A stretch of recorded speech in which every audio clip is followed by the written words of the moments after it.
Bihar board का result जब भी निकलता है तो 20-25% बच्चे ऐसे होते हैं जो प्रत्येक वर्ष फेल कर जाते हैं। यानी 100 में से 75-80 बच्चे ही पास कर पाते हैं। 20-25 बच्चे ऐसे हैं जो प्रत्येक वर्ष फेल करते हैं। इसका कारण क्या है? इसका 3-4 कारण जो हमें समझ में आता है हम आपको इस वीडियो में बताएंगे।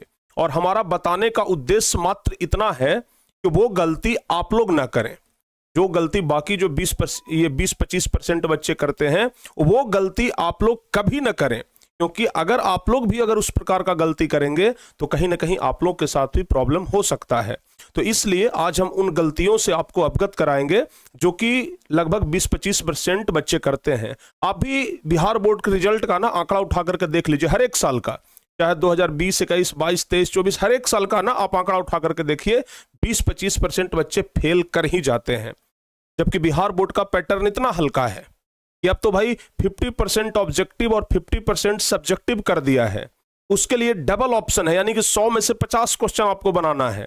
लेकिन उसके बाद भी अगर 20-25 लड़के फेल कर रहे हैं 100 में से, यानी 20-25% बच्चे अगर फेल कर जा रहे हैं, इसका मतलब क्या है? क्या है इसका मतलब? अगर आपको टोटल आंकड़ा हम बताएं तो लगभग 15 लाख से ज्यादा बच्चे प्रत्येक वर्ष एग्जाम देते हैं। 15 लाख से ज्यादा बच्चे, जिसमें प्रत्येक वर्ष 2.5-3 लाख बच्चे फेल करते हैं। भाई इसका 3-4 कारण जो अभी मैं आपको बताने वाला हूं। सबसे पहला कारण, ध्यान से सुनिएगा, फेल होने का मुख्य कारण क्या है ना, वो हम आपको अभी बताने जा रहे हैं। सबसे पहला कारण क्या है? सबसे पहला कारण है कि जो बच्चे पढ़ने में अत्यंत कमजोर हैं। जाहिर सी बात है कि जो बच्चे पढ़ने में कमजोर होंगे वही फेल करेंगे। जो बच्चे पढ़ने में ब्रिलियंट है, तेज हैं, वो तो फेल नहीं करेंगे ना। तो जो बच्चे पढ़ने में कमजोर हैं उनको सबसे पहली चीज ये ध्यान देनी चाहिए कि सिर्फ वीडियो ना देखें। क्योंकि बहुत सारे बच्चे जब हमसे क्लास करते हैं तो हम क्या देखते हैं, जिस तरीके से सिनेमा देखा जाता है ना, बस मोबाइल ऐसे लेकर के बैठ जाते हैं। वीडियो देखने से कुछ नहीं होने वाला है, इसके लिए आपको प्रैक्टिस करनी पड़ेगी। तो सबसे पहला कारण तो यही है कि लोग कहते हैं कि सर जी हम आपका क्लास करते थे, हम डेली आपका वीडियो देखते थे। वीडियो देखने से कोई परीक्षा पास नहीं कर जाता है। वीडियो देखिए, उसको कॉपी पे प्रैक्टिस भी करिए। तो सबसे पहला प्यारे बच्चों, प्रैक्टिस, जिसको आप लोग बोलचाल की भाषा में रिवीजन भी कहते हैं, लेकिन हम उसे प्रैक्टिस ही कहेंगे। क्योंकि जो आप पढ़ते हैं उसे प्रैक्टिस करना बहुत जरूरी है। ठीक है ना? जो आप पढ़ते हैं उसे प्रैक्टिस करना क्या है बाबू, बहुत जरूरी है। ध्यान रखिएगा, जो आप पढ़ते हैं उसे आप प्रैक्टिस करिए। जो आप पढ़ते हैं उसे आप क्या करिए, प्रैक्टिस करिए। क्योंकि प्रैक्टिस बहुत ज्यादा जरूरी है। जितना ज्यादा आप प्रैक्टिस करेंगे उतना ही बेहतर होगा आपके लिए। ठीक है ना? तो सिर्फ वीडियो मत देखिए, वीडियो के साथ साथ प्रैक्टिस भी करिए उसे। जैसे आप मान ले जाए कि मैथ का क्लास देख रहे हैं, मैथ का क्लास देखने से कोई थोड़े ना मैथ सीख जाता है, उसको प्रैक्टिस करना पड़ता है, एक्सरसाइज बनानी होती है।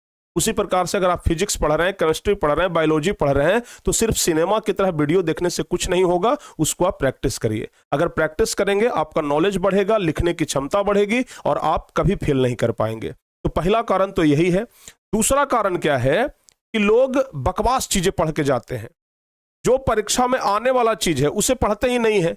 और जो उनको लग रहा है कि हमको याद करने में ये ज्यादा सुविधा हो रहा है, किसी को लग रहा है कि ये हल्का चीज है, लाओ इसको याद कर लेते हैं, तो भाई वो सब को ना हम बकवास कहते हैं। वो सब बकवास चीजें हैं। जो परीक्षा में आने वाला मटेरियल है, जो एग्जाम मटेरियल है, वो थोड़ा सा लेवल का होता है, थोड़ा सा हार्ड आपको देखने में लगेगा, तो आप उसे छोड़ देंगे कि सर ये तो हार्ड देखने में लग रहा है, हम इसे याद ही नहीं करेंगे। जो आसान वाला है ना उसे बस बता दीजिए, हम उसे ही याद करेंगे। बहुत सारे शिक्षक भी ऐसा करवाते हैं कि अगर हमारे विद्यार्थी को हार्ड चीजें समझ में ना आ रही है तो लाओ आसान चीजें ही बता देते हैं। विद्यार्थी को भी लगेगा अरे सर तो बताते हैं जो सब कुछ समझ में आ जाता है, क्योंकि वो आपको आसान चीजें बता रहे हैं। तो बाबू ध्यान रखिएगा, एग्जाम मटेरियल पढ़ना बहुत जरूरी है। परीक्षा में किस लेवल तक प्रश्न पूछता है, कहां तक प्रश्न पूछता है, वो पढ़ना बहुत जरूरी है। क्योंकि आप आसान चीज तो पढ़ के चले जाएंगे, पता चलेगा परीक्षा में वो आसान चीज में से 2-4% क्वेश्चन आया है और बाकी सब लेवल वाला क्वेश्चन है, तो वहां पर आप अटक जाएंगे। तो ध्यान रखिएगा। दूसरा जो सबसे मुख्य कारण है प्यारे बच्चों, दूसरा जो सबसे मुख्य कारण है कि बकवास चीजें पढ़ करके मत जाइए।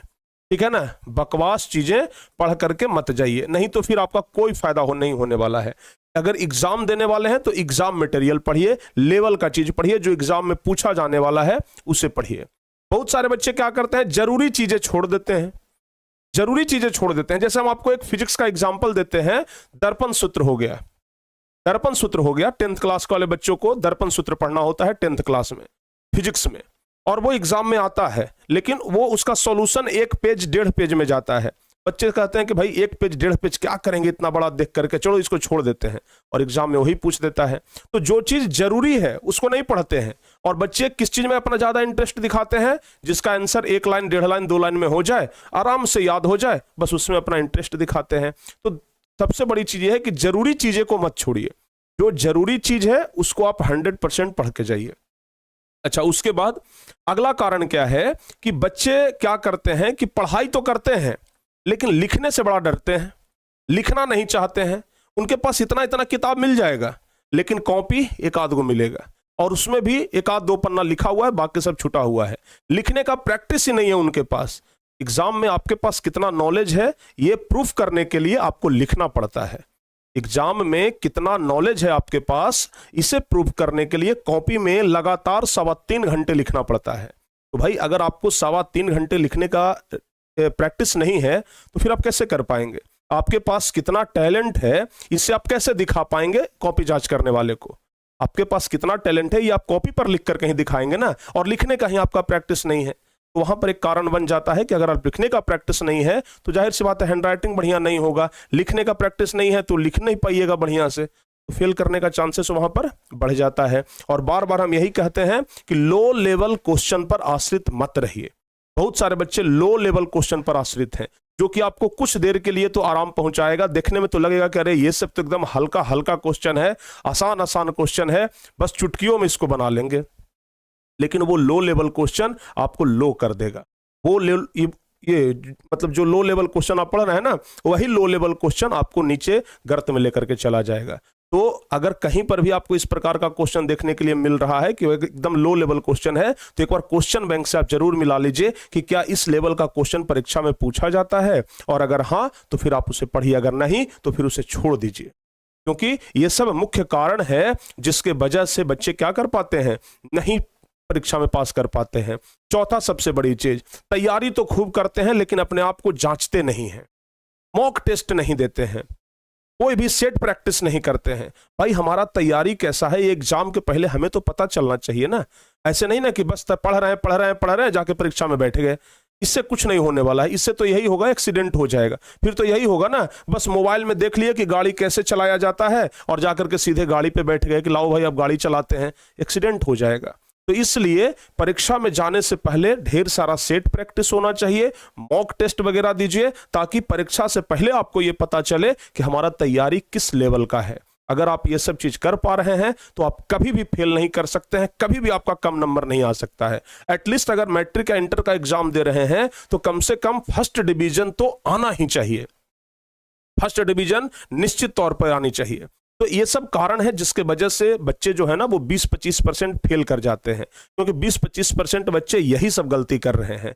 तो जो बच्चे भी इस प्रकार का गलती कर रहे हैं मैं उनको सचेत करता हूं कि आप लोग इस प्रकार का गलती ना करें, अन्यथा दुर्घटना आपके साथ भी घट सकती है। क्योंकि कहा जाता है कि सावधानी हटी दुर्घटना घटी। तो दुर्घटना घटने से पहले सावधान हो जाइए, सचेत हो जाइए और इन सब चीजों का पालन करिए, ताकि परीक्षा में आपका कम नंबर ना आए, आप फेल ना कर सके, एक बेहतर नंबर से पास कर सके।